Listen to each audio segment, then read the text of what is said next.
तो हेलो साथियों, आज की इस वीडियो में आप सभी को फिर से बहुत बहुत स्वागत है। भारत प्राचीन समय से पाखंडवाद अंधविश्वास से मुक्त भारत था, मगर जब यहाँ पर आर्यों का आगमन हुआ, इसके बाद भारत में अंधविश्वास और पाखंडवाद से इतना ज्यादा कुरीतियां भर दिए गए हैं, उनमें से कई सारे कुप्रथाएं बने जो हमारे समाज जो है आज भी कुछ कुछ कुप्रथाएं को ढो के चल रहा है।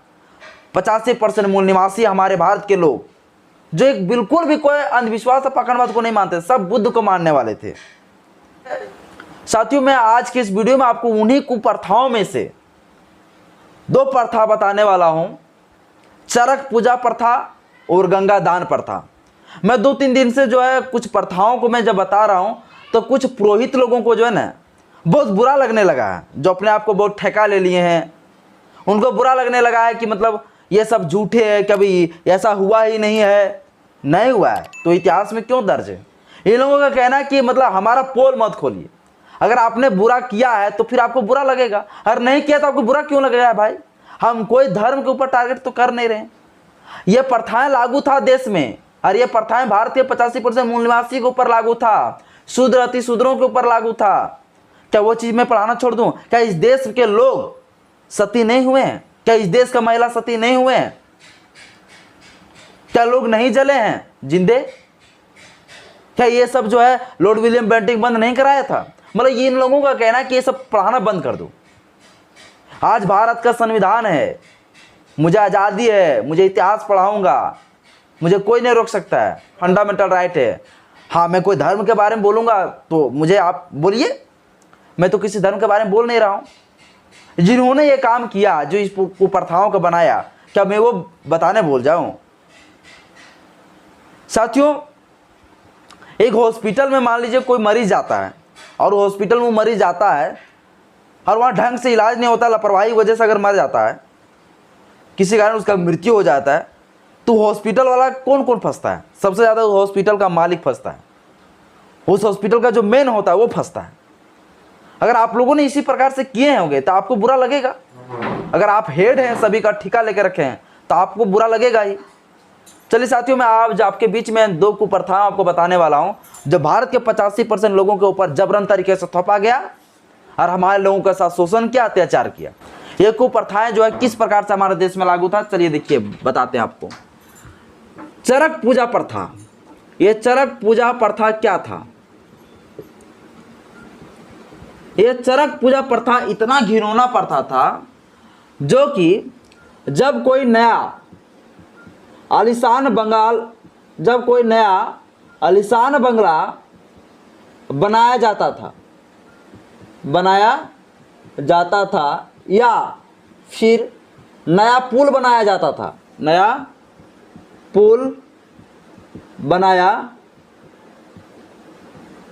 था, तब जो है जब नया पुल बनाया जाता था, कोई आलीशान बंगला बनाया जाता था, उस समय जो है शूद्र समाज के जो होते थे बच्चे लोगों को जो है उस पुल में जिंदा डाल दिए जाते थे और उस सीमेंट से ढाल दिया जाता था।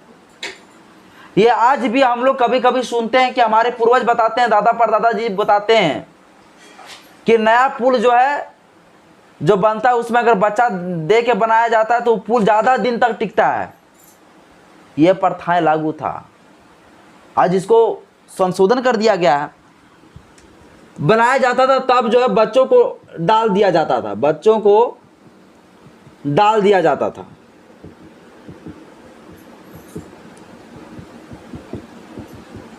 क्या ये प्रथा नहीं था? अब इन लोगों को ये चीज पढ़ाऊंगा तो इनको बुरा लगेगा कि ये प्रथाएं जो है क्यों पढ़ा रहा है, ये सब चल नहीं रहा है। चला था ना, तो इतिहास क्या, हिस्ट्री क्यों बताया जाता है?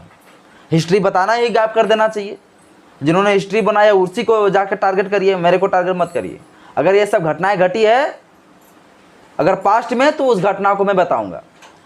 तो इस समय जो है, उस समय क्या किया जाता था कि जब कोई नया पुल बनाया जाता था, नया कोई आलीशान बंगला बनाया जाता था, उस समय जो बच्चे को डाल दिया जाता था वहां, यह कह के कि वो पुल जो है ज्यादा दिन तक चलेगा, ज्यादा टिकाऊ रहेगा।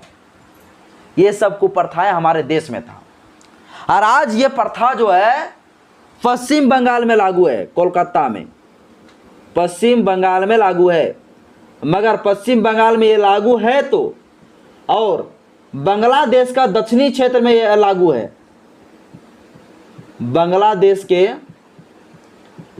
जो दक्षिणी क्षेत्र है उस क्षेत्र में जो है आज भी ये चरक पूजा प्रथा लागू है, मगर वहां संशोधन कर दिया गया। क्या किया गया है?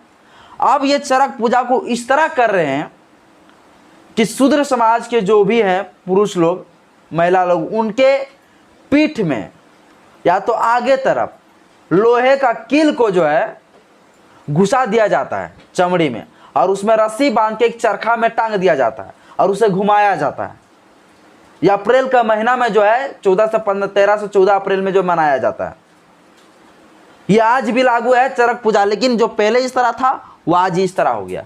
इसको चरक पूजा के नाम से जाना जाता है। पश्चिम बंगाल में जारी है, बांग्लादेश के दक्षिणी क्षेत्र में आज भी जारी है। ये भी सब पढ़ाने में छोड़ दूं, ये सब बताने में मतलब भूल जाऊं। ये किन्होंने डाला, ये प्रथा किन्होंने रखा?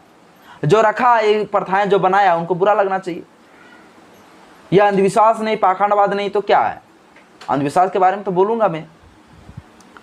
यह चरक पूजा प्रथा साथियों, यह चरक पूजा प्रथा को ब्रिटिश गवर्नमेंट ने 1863 में जो है बंद कर दिया गया था। अधिनियम बना के, कानून बना के 1863 में जो है इन सभी चीजों के आलीशान बंगला में जो दे दिया जाता था। नया जो पुल बनाया जाता था, नया पुल उस समय जो बच्चे को दे दिए जाते थे, उनको बंद कराया 1863 में कानून बना के ब्रिटिश ने बंद करा दिया, मगर फिर भी कई दिनों तक जो है लागू रहा। साथियों अगला हम बताते हैं आपको क्या है गंगा दान प्रथा। देखिए गंगा दान प्रथा क्या है। गंगा दान प्रथा ये सबसे ज्यादा खतरनाक प्रथा था। जब आज के समय में किसी को जब पहली बार पुत्र होता है तो लोग एक खुशी का माहौल होता है, बहुत ज़्यादा खुशी होता है, पूरा पार्टी शार्टी चलता है। लेकिन सोचिए वो कौन सा समय रहा होगा जब पहली बार पुत्र होता था।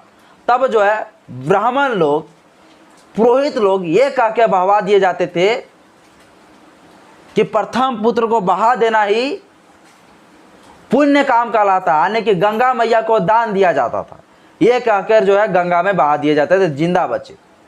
सोचिए साथी, इन लोगों का कहना था कि जो पहली बार जो पुत्र होता है वो थोड़ा सा मजबूत होता है, तंदुरुस्त होता है, इसलिए जो है ये लोग पहले ही बच्चे को जो है बहवा दिए जाते थे गंगा में जिंदा। ये गंगा दान प्रथा था और इसको शुभ माना जाता था। यह प्रथाएं किन्होंने ला था? क्या ये सब मैं पढ़ाने भूल जाऊं? क्या ये सब मैं नहीं बताऊं? ये सब हमारे इतिहास में धब्बा है साथियों, ये इतिहास में बहुत। तो क्या मैं ये सब बताने छोड़ दूं? तो ये गंगा दान जो प्रथा था वो पहले पुत्र को, जब हमारे समाज की पहले जो पुत्र होते थे उस पुत्र को जो है गंगा आने के नदी में, गंगा नदी में जो है बहा दिया जाता था, बहा दिया जाता था। यह कहकर कि पुण्य होगा, मतलब गंगा मैया को पहली बार में दान देना चाहिए, और ये कह के बहवा देते थे। ये कुप्रथाएं थे हमारे देश में। आज भारत का संविधान है, आज ये सब करके दिखावे। ये सब मैं इतिहास इसलिए पढ़ा रहा हूं ताकि लोगों को लगे, हमारे भारत के 85% मूल निवासियों को, कि बाबा साहब अम्बेडकर संविधान आने के बाद कितना कुछ बदला। क्या इस देश में सती नहीं हुए हमारे महिला लोग? क्या जिंदा नहीं जलाया गया है? क्या लॉर्ड विलियम बेंटिंक ने क्या इस चीज को बंद नहीं कराया है? लॉर्ड विलियम बेंटिंक गंगा दान प्रथा को जो है 1835 में बंद करा दिया। लॉर्ड विलियम बेंटिंक उस समय का गवर्नर थे। लॉर्ड विलियम बेंटिंक जो 1835 में इस प्रथाओं के ऊपर प्रतिबंध लगा दिया कि गंगा दान प्रथा को बंद किया जाए। 1828 से 1835 तक जो है लॉर्ड विलियम बेंटिंक का जब सरकार रही, उसका शासनकाल रहा, उन्होंने कई सारे कुप्रथाओं को जो है मिटाया। कुप्रथाएं जो थे, सती प्रथा, उन्हें 1829 में कानून बना के खत्म किया। एक था ठगी प्रथा भी था, उन्हें भी खत्म किया। गंगा दान प्रथा भी खत्म किया। शिक्षा के लिए यहाँ एक जरा सा भी किसी को अधिकार नहीं था, शिक्षा के लिए कानून बनाया, सभी को शिक्षा का अधिकार दिए। Lord William Bentinck. किन्होंने हमें अत्याचार किया? अंग्रेजों ने किया या कि यहाँ के लोगों ने किया? जो विदेशी से आए हुए ब्राह्मणों ने किया। जिन्होंने किया होगा उनको बुरा लगेगा, और जो नहीं किया होगा उनको बुरा नहीं लगेगा। साथियों, आज की वीडियो में आपको बताएं कि लॉर्ड विलियम बेंटिंक ने कई महत्वपूर्ण काम किया। गंगा दान प्रथा को खत्म किया, सती प्रथा को खत्म किया, शिक्षा का अधिकार दिए, ठगी प्रथा को खत्म किया। यह चरक पूजा प्रथा जो 1863 में बंद किया गया, जो कुर्तियां वाला को प्रथा लागू था हमारा देश में। अभी ये सब पढ़ाएंगे तो गलत हो जाएगा, बुरा लग जाएगा इन लोगों को। लगने दीजिए साथियों, ये मुझे आज़ादी है, इतिहास में ऐसा हुआ है, तो पास्ट के समय जो घटनाएं घटी है उनके बारे में मुझे बताना जरूरी है। क्योंकि इतिहास के बारे में बता देंगे तो अब ये लोग कैसे कहते हैं मुगलों ने ये किया वो किया, वो भी तो इतिहास है ना, ये भी तो बीता है हमारे साथ, तो इसको बताने में क्या बुराई है। चलिए साथी, आज के इस वीडियो में इतने। वीडियो यदि अच्छा लगे तो लाइक करिए, चैनल को सब्सक्राइब करिएगा, बेल आइकन ऑल पे प्रेस जरूर करें।